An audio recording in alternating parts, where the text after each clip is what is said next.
You know who it is. It's Big Mitch from 106, right across the street from Super 6. And I'm kicking in doors with 030s, Vegas Suns. Yeah, we 101s. It's the Chronicles. You already know what it is. I'm always sliding sideways with it, on them things with it, quit it. Welcome back to Vegas Chronicles. Shout out to everybody that support my small platform, man. I do what I can do, man, to give y'all the truth about Vegas history, man, and bring it to the forefront and all that. But let me start off first by saying that a lot of people be asking me questions in the comment things, man. I try to answer them the best I can. I got at my cousin the other night, Chill from Valley View, and that's Mackie, little brother. Salutation, Brody. He told me something very interesting. I didn't know this. Now, I knew that, back in the days, when Wrigley Estates was, doing their thing, I knew that Wrigley Estates and the War Babies had an alliance. And I spoke with Blue Mile, HP, and he even can verify that, that it was an alliance. And at one point, I think Wrigley Estates was going to link up with the War Babies and become one with them, but they didn't like the name. You know what I mean? So they stayed Wrigley Estates. But Wrigley Estates and Valley View have always been, cool. Now, I heard, Chill told me, that, something happened. I don't want to put their hood business out there. I'm going to let him speak on that. But it has something to do with their number. Some members of Valley View wanting their number to be 101. Now, the number 101, is BTD number. It actually means one-on-one, like head up fight, but it's 101. You know what I mean? And when I say 101, I'm talking about the zip code 101, meaning 28th Street, because they like the second oldest neighborhood. That's why I say, 030s and Vegas Suns, we 101s. That's, that's 28th Street. I always give them their props, because they the second oldest neighborhood in Vegas. But the number 101 in the gang sense is BTD. And the Valley Views was going to become 101. And I guess Chill decided to turn into 102. And him and a few of his peoples fell out behind that. And it's a story better off told by him, because I don't like trying to narrate people's hoods like that, because, you can say something and it can be just partially wrong, and then just what mess up the whole story. So I'll let them get on that. Today we're going to talk about sentimental things, especially in prison. Now, in prison, I'm going to tell y'all a story, Vegas Chronicles. Now, in prison, right? Now, if anybody ever been to prison, they know that it was two things we drunk up there other than coffee, and that was that Lipton tea. This back in the day. Remember that Lipton tea? It was expensive, but it was good. You had to use down there half a bottle to make it sweet, but it was good. But it was something else they sold that was like, whew, and it was that peach drink. Y'all remember that peach drink that came in that big bag, looked like that pound bag? We had it in Indian Springs for sure. Everybody remember the peach drink. It was so good. Look, it didn't matter how sweet you made it, it just made it better. And it probably was diabetes in the bag, but it didn't matter. That peach drink was so good. You used to see dudes putting it in the water bottle and then putting it in the sock and setting it in the snow to let it get cold. Up in NNCC, some people used to put it in bottles and hang it tied on a rail outside their window and let it hang outside their window and let it get cold. People, that peach drink, man, that peach drink wasn't no joke, and you will get hurt behind that peach drink. It came in a big old bag, and it made so many cups. Everybody remember that peach drink. Now, I liked it so much, I collected it. I didn't play when it came to that peach drink, man. I love peach drink. I used to drink that all day, every day. That peach drink, that's what I drank on a way pal. That's what I drank when I wasn't drinking coffee. That's what I drunk with all my, meals, spreads, whatever we was doing. I had to have that peace drink. And, it's a lot of things you could do to me. You could crumb on my glasses because they was thicker than I don't know what. And you can crumb on whatever. You probably could steal something from me, you know what I'm saying, and get away with it. No, you can't. Well, you probably could do certain things and, get away with it. But one thing you won't do is mess with my peace drink. Well, I stayed in Unit 6. I stayed next door to Easy Money and Leetrick. Y'all remember Leetrick from West Coast Bloods? We all stayed down A-Wing in Unit 6 in Indian Springs. And I had this goofy ass Celly up out of Chicago, right? Kind of tall, old crackhead ass dude. And he used to work in the kitchen. You know what I mean? I think his name was what they call that boy? Tennessee, something like that. But he was from Chicago. But he was one of them old smoked out ass GDs. But anyway, he was my Celly, man. Dude used to work in the kitchen and stuff like that, steal stuff out the kitchen. That's how he hustled. You know what I'm saying? And he was an alright cat, you know what I'm saying? And when they had chicken, you know what I'm saying, he made sure he stole, you know what I'm saying, 4 or even sometimes 6 pieces. Breast too. And bought them back for us to eat at night, you know what I'm saying? So he used to do his thing, that's how he earned the living. He ain't had nobody taking care of him. So with him stealing stuff and, sharing with me, at times, I share what I got with him. So, I give him some peace drink, you know what I mean? And we eat our food, everything was cool. But that don't mean I like you. That don't mean that you can touch this peace drink. That peace drink and where it was an unauthorized area. And if I catch you up over there, it's going to be consequences and repercussions unlike you can believe or fathom. You know what I mean? And I mean that. I put that on everything I stand for. Don't mess with my peace drink, man. Man, listen, homie. I don't care who you is. For real, I catch you by my peace drink, homie. I don't give a damn. You can be the devil. It's going to be an issue. Don't mess with my peace drink. For real, man. And I couldn't explain. I couldn't say that, I couldn't stress this enough. And this cat right here, I guess he got too comfortable. I guess he thought what was mine is his.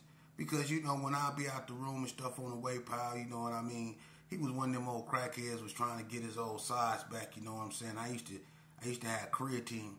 So every now and then, he'd take some of my creatine and he'd tell me, hey, Sheep, I took a shot of your creatine. I won't say nothing. That don't mean I was happy. That don't mean that it was okay. I just wouldn't say nothing. You know what I mean? And so I'm like, no harm, no foul, but I just didn't say nothing, but, he's still out the kitchen and he was sharing with me. So one day, they ran out of a peace drink. They didn't have it in stock. So I was lucky enough to have, I kept bags, so I had a few to last me, but they ran out of stock for a minute, and I was like, damn, and I was running low. And I had probably 1 bag left, and it was probably like a quarter of a bag. And I like mine real sweet, so I pour a lot up in there. You know what I mean? So that was probably a cup and a half right there. But it was mine, and I was holding on to it. But they was out of stock on the peace drink, right? So I'm like, damn. So anyway, I'm at school, in Mr. Kelso class, right? I'm at school. And I'm doing my thing, man. And after Mr. Kelso class, I'm tired. I'm on my way to the unit. I'm finna go watch The Young and the Restless and go do my thing, go lay back. I come in the room, everything fine. He laying on the bed, right? He kicking it. Sitting there eating him a sandwich. You know what I'm saying? He chilling. But I noticed something. He got some hella orange up over there in the cup. And he's sitting there eating the sandwich. Going,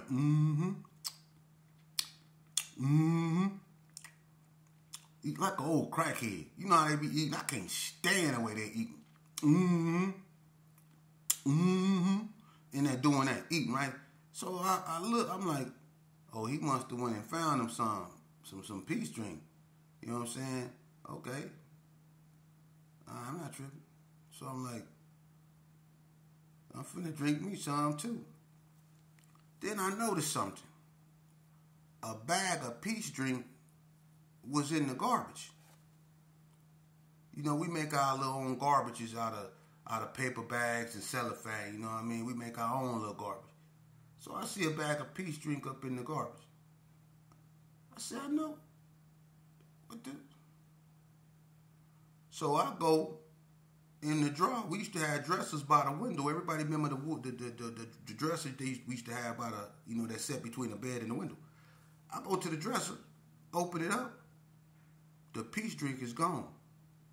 It's like my heart went in my shoe, like they just gave me a 3-year dump. When I opened that drawer and seen that peach drink was gone, it was like they just slid a 3-year dump under my door. My heart was in my shoe, and I looked at that dude, and I said, and look, I was like, hey, homie, where my peach drink at? He rose up, he said, and we looked at each other like, and he know this ain't finna play out well. He know when we looked at each other, it's not finna play out well, man. So I said, where my peach drink at? He said, oh man, it was just a shot left up in there, man. I figured you didn't want that, man. It was in there for a while. I said, you drunk my peach drink, homie? He was like, oh man, sheep, I was done but a little bit. I ain't, and then he go grab a cup and say, you want to have this? And you should have seen how white my lips was. Because I just got through lifting weights at Mr. Kelso class. He gonna say, you want to have this? My peach drink. Right? I said, nah, I don't want to have it. I said, yeah, I do. Give me some. I said, let me hit that. And when he gave it to me, I took it. And I act like I was finna drink it. And I dashed it on his ass. He was on the top bunk. I dashed it all up under here in his face. Then I threw the cup at him. I say, bitch ass nigga, excuse my French. I say, bitch ass nigga, you been in my motherfucking peach drink? And look, he jumped off the bed. And when he jumped off the bed, I fired on him. Bah! We in there scrapping. But he ain't trying to scrap. He trying to get out the room. But look, I'm fighting like this dude didn't keep. I'm fighting this cat like he didn't really, like he did something to somebody in my immediate family. I'm hitting this dude with haymakers and body shots, man, that you won't even believe. I'm whooping him. He said, chill. And on his bed, like by his pillow, he had like a tablet, a writing tablet. And on it, them pens that we used to make the apparatuses out of to smoke the weed when they get too little. Them pens, they kind of sturdy. You know what I'm saying? And they make for good. You can get one good stab out of it. He was trying to get out the door, and I had him by his shirt. And I was hitting him so hard, but it wasn't doing the damage I want. And all I could think was, this nigga drunk my peach drink. I was in my feelings. I don't care what nobody say. I was in my feelings, homie. And when he opened the door, and I Leetrick from next door, Easy Money, Celly was coming. And when he was coming, he was like, man, what's going on? And I grabbed a hold of that pen. And he was like, man, shit. And I stabbed the shit out of him right up here in his shoulder area with that pen. I stabbed it and it broke. He said, ah! And I grabbed him in his face and tried to pull him back in the room. And he was trying to push out, right? And the fool, when he was pushing out, his hands went in my face, and his like finger and his thumb went in my mouth when he was pushing back toward me, and I locked on it. I bit his finger off. I was shaking. I was shaking and shit. His hand was. And Leetrick shut the door. Leetrick got against the door and he shut the door back so I could get him some more. Hey, look, I was in there tearing his ass up. Look, I was tearing him up. I had him all on the ground. I was biting him. I was hitting him on his head. I was trying to choke. I was on him. I told him, he was screaming so loud. And then Leetrick was like, here come the police chief, here come the police chief. And then that's when I stopped and I came out the room, right? And I walked off and I kicked the door shut, right? And he was in the room screaming like a motherfucker, man. The police came down there, man, and looked at me and said, get up against the wall. Get up against the wall now. And put me up against the wall. I get up against the wall, right? He called Eshani. They come up there to Celly up in there. He towed up in the room. He towed up in the room, man. And I did him kind of bad. I'm against the wall. I went to the hole. He went to the hole, right? Now, I'm finna get AG. I'm like, I'm through. They finna charge me with another case. And, you know, being a crackhead and, you know, one thing I will say about, you know, certain dudes, and he ain't the first Chicago dude I met that was like that. They kept it real. You know, he wouldn't cooperate. You know, and I stabbed him. Right here. And he wouldn't cooperate, and they got so mad at him that he wouldn't cooperate. That's on my daddy, man. He wouldn't cooperate. He kept it real. You know what I mean? And, you know, I never got a chance to see him there. I was in the hole for like 11 months. You know what I'm saying? And they charged me, but he was saying I didn't do it, and he don't know who did. And they was like, we know he did. And I told him, you know, I wasn't admitting to nothing. So, you know, they got so mad at him, they sent him to Ely. But I stabbed him. You know, I tore him up, man, and it was all over some peach drink. For real, man. But that just goes to show you how serious it is in prison when it comes to certain stuff. When people like that peach drink I didn't play, certain people don't play about that coffee. You know, some people had to have them rollies, that bugler, or that 4 aces. They didn't play when it come to that. You know, and I was just one of them cats that didn't play when it came to that peach drink. You know what I'm saying? I stabbed the shit out that dude behind that peach drink. You know what I mean? And it is what it is, you know what I mean? But, and I want to say this shit too. Man. Not to deviate away from that, but just to, you know, when I do Vegas Chronicles, you know, I'm not trying to be fancy and have no major this and no major that, man. My platform is going to be strictly what it is, unique, authentic, and built brick by brick. You know, I don't follow nobody and nobody trends, all the fancy setups and the doo-wops and like that, man. I'll leave that for them. If that's what gets your attention, then that's what gets your attention. If the message that I bring to you can't get your attention, then it just wasn't meant to be. Because I don't need no smoke and mirrors and all stuff behind me and all that other stuff that's going to distract you away from the message. You know what I mean? Because what I try to do is talk about real history of Las Vegas.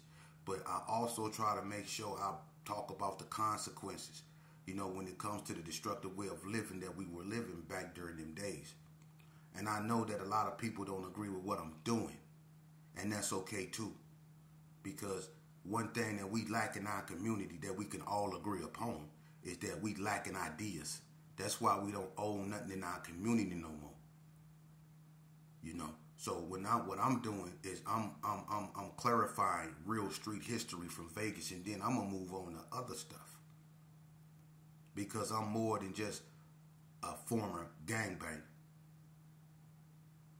So my thing is to educate, man, and one thing I'm targeting, man, is the youth. I can't do it by myself, but that don't mean I'm not gonna do it because people ain't participating. Some people don't have the will nor the wanting to participate. You know, some people like this gangster way of life. Some people in their 60s and still think they with it. That still think they bound to some form of this, some fictitious ass code, which is sad. It's sad, you know. And I respect, you know, the OGs that really, you know, want their sons to live and be better than they was. But then you got these fake ass OGs that want to be recognized for being such hard ass this and hard ass that. You know what I mean? That's insecurity.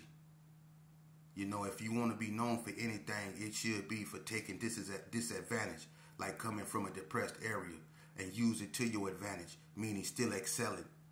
And if you want to be reputable and have a reputation, it should be for being a family man that get the job done when it comes to his kids, when it comes to his community, and most importantly, when it comes to himself. That's the definition of a true man. And you a man before you anything, gangster. That's all I'm saying.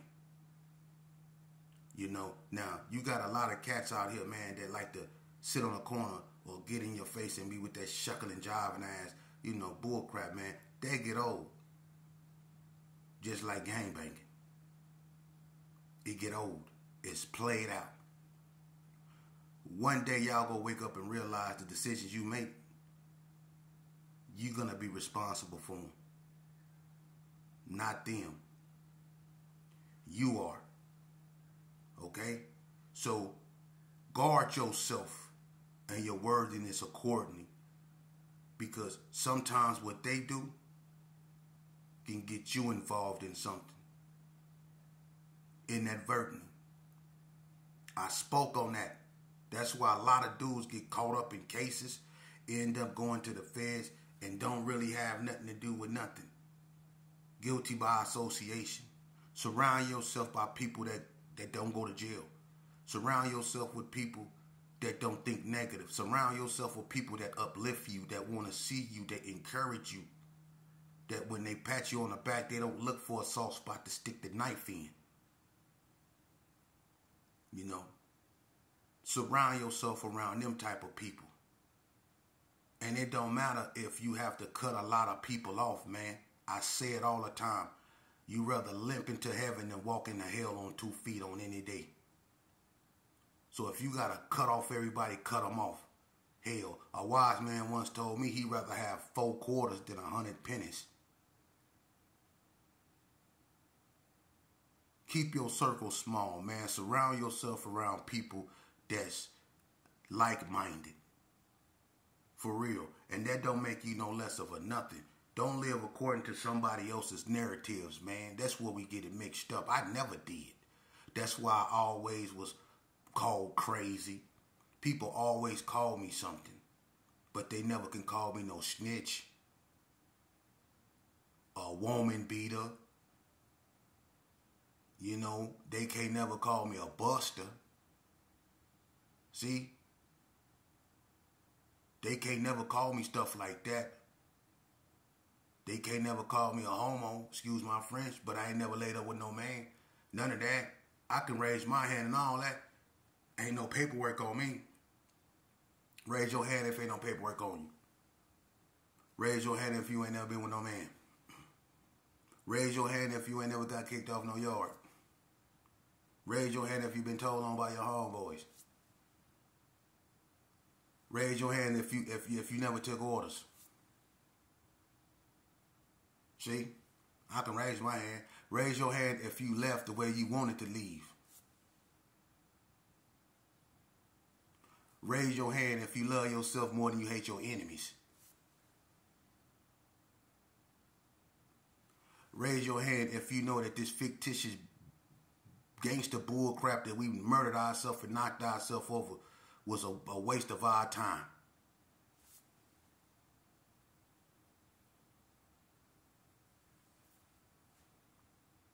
See? How many of y'all can't raise your hands? That's the problem.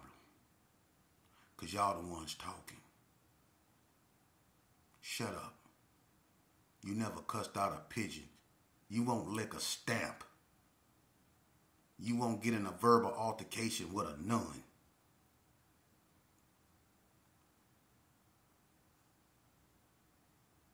You know why these youngsters out here killing themselves? Do you really know why these youngsters out here killing themselves? Huh? Because we allow video games, Webby, and Lean to raise them. So they're around here thinking that everything is opposition, opponents. So they're around here with these pea shooters like game controllers, bleaking each other like it's a game, like it's funny.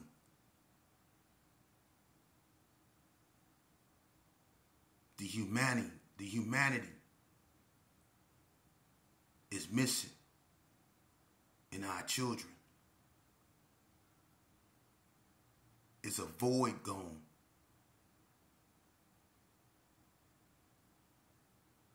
It's a void. Yeah, we gone. But it's a void It's a lack of humanity. Our youngsters out here, man, they don't know their worthiness. And when they see each other, they don't see each other as humans. They don't see each other as brothers. They don't see each other as young little black boys. They don't see each other as dad.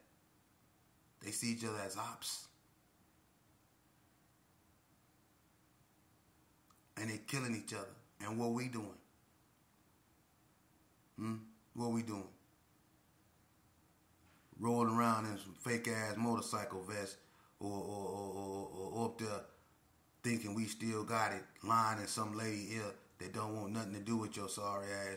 You know what I'm saying? You're doing everything other than correcting the mistakes that you made, help create. We made this gangster stuff look appealing. It's our job now to come together to make it look unappealing. We done all been to the Who Scout. We done all watched our best friends die. We done all found out that the majority of your neighborhood is rotten. I'm gonna tell you something that I look, being in the penitentiary. One thing about the Gerson, I'll be the first to say, every time we had a meeting, and I looked around, I knew only about 40% of the people at that meeting, I don't care what yard I was on, only about 40% of the people at that meeting was actually from the Gerson. Everybody else was just claiming because it was popular, because the Gerson was always known to have a lot of members. That's why we always outnumbered people. And then you had people that never seen a Gerson in their life that